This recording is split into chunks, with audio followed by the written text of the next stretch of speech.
Minimum 1 কোটি voter আছে যারা জীবনে কোনোদিন নৌকা মার্কা ছাড়া অন্য কোনো মার্কায় ভোট দেয় নাই। এদের জন্য আপনি কি বিকল্প রাখছেন? বাংলাদেশের ইলেকশনে আসলে 12টা বাজে গেছে।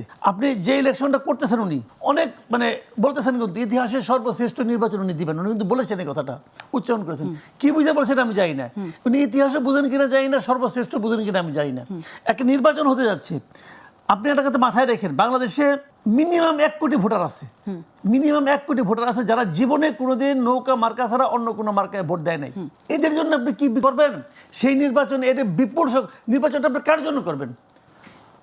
পলিটিক্যাল পার্টির জন্য নাকি সাধারণ মানুষের জন্য নির্বাচন হলো? এবং এই নির্বাচনটি বহুত বিপদে পড়বে গভর্নমেন্ট, এবং সবচেয়ে বড় বিপদে পড়বে যারা নির্বাচিত হয়ে আসবে তারা। সারা দুনিয়ার কাছে এই নির্বাচন কতটুকু গ্রহণযোগ্য হবে আমি জানি না, আমি বুঝতে পারি না।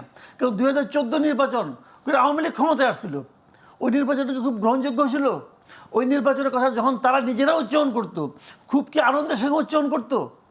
তো এরকম একটা নির্বাচন আয়োজন করতে যাচ্ছেন ইউনূস সাহেব, এবং ভাবতেছেন যে ইতিহাসের সর্বশ্রেষ্ঠ নির্বাচন উনি করে ফেলাবেন। আমি বলতে পারবো না, আওয়ামী লীগের নিষিদ্ধ আমি কই নাই, ওই ঝামেলা আমার ফেলান কেন? ওটা ইউনূস সাহেব বুঝবে, উনি কী কারণে করছেন, কী করছেন না করছেন উনি বুঝবে। এটা বিষয়টা কি হবে যে নির্বাচনে উনি যে কাজটা করতে যাচ্ছে, এই কাজটা করার পর সারা দুনিয়ার মানুষ কিন্তু উনি যা বলবে তা ওইটাই কিন্তু হবে না, ওটা কিন্তু ওটা হবে না। কিন্তু হিউম্যান রাইটস ওয়াচ কি বলছে?